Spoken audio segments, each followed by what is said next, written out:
गांव के एक सुदूर कोने में एक टूटा फूटा मिट्टी का घर था जो समय के थेपड़ों से कई दरारें खा चुका था। इस घर की छत पर लगे पुराने खपरे बरसात के दिनों में हर बार चुनौती देते थे, मानो कह रहे हैं कि अब इस बार भी बच पाएंगे या नहीं। लेकिन उस घर के अंदर रमेश अपनी पत्नी सविता और 2 बच्चों के साथ रहता था। यही उन्होंने अपने छोटे से सपनों को सींचा था और यही हर रोज जीवन की कठिनाइयों से जूझते थे।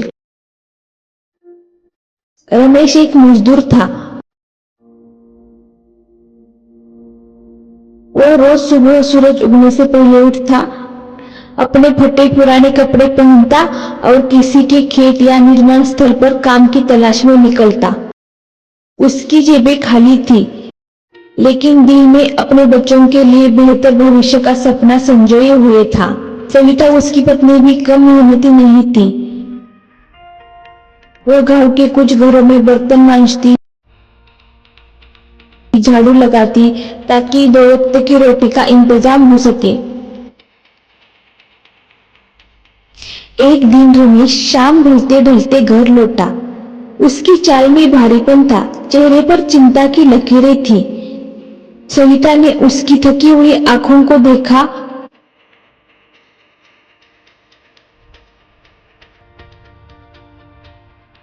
उसने बिना कुछ कहे पानी का गिलास रमेश के हाथ में थमा दिया।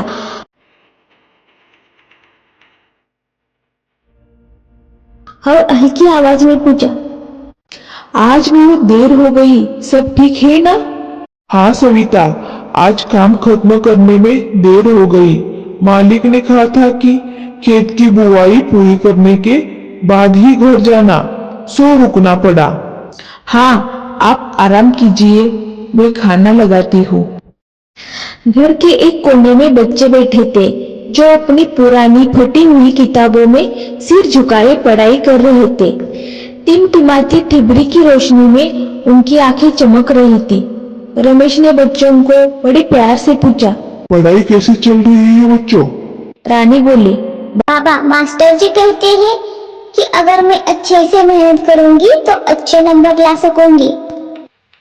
तभी छोटा बच्चा राजू बोला, मैं भी पढ़ाई अच्छा कर रहा हूँ और कभी कभी किताबें पुरानी होने के कारण समझने में दिक्कत होती है।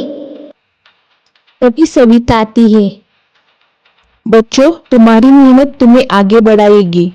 किताबें पुरानी है पर तुम्हारा हौसला तो नया है। बस लगे रहो, हमें जो मिला है उसी से काम चलाना है। हम सबकी मेहनत एक दिन रंग लाएगी। बच्चे खाना खाकर सो जाते हैं। रात का खाना बहुत ही साधारण था, रोटी और चटनी। खाना खाते वक्त सविता ने रमेश से धीरे से पूछा, रमेश, क्या हम कभी इतना पैसा कमा पाएंगे कि बच्चों की पढ़ाई के लिए नई किताबें खरीद सके?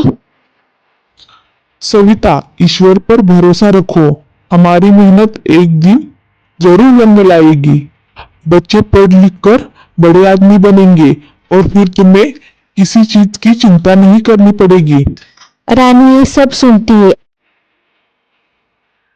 और सवेरे अपने माता पिता से कहती है, बाबा, मैं वादा करती हूँ कि मैं पढ़ लिख कर आपकी और माँ की सारी तकलीफें दूर करूंगी। रमेश और सविता की आंखों में पानी आ गया, उनकी आंखें नम हो गई।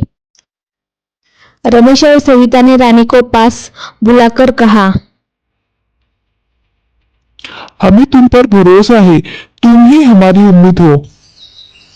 दिन बीत गए। रमेश और सविता अपने बच्चों की शिक्षा के लिए कड़ी मेहनत और हर मुमकिन कोशिश करते रहे। उन्होंने खुद की जरूरत कम कर दी ताकि बच्चों की किताबें और फीस का इंतजाम हो सके। रानी की मेहनत रंग लाई और वह अपनी कक्षा में अच्छे नंबर से पास हुई। उसने अपने माता पिता से कहा, बाबा, मुझे शहर में एक नौकरी मिल सकती है। अगर आप इजाजत दे तो मैं वहाँ जाकर काम करूंगी और घर के खर्च में मदद करूंगी। रमेश ने कहा। बेटी, अगर तुम्हारा दिल यही कहता है तो मैं तुमको रोकूंगा नहीं, पर याद रखना तुम्हारी पढ़ाई सबसे जरूरी है। रानी ने वादा किया और रानी शहर की ओर रवाना हो गई।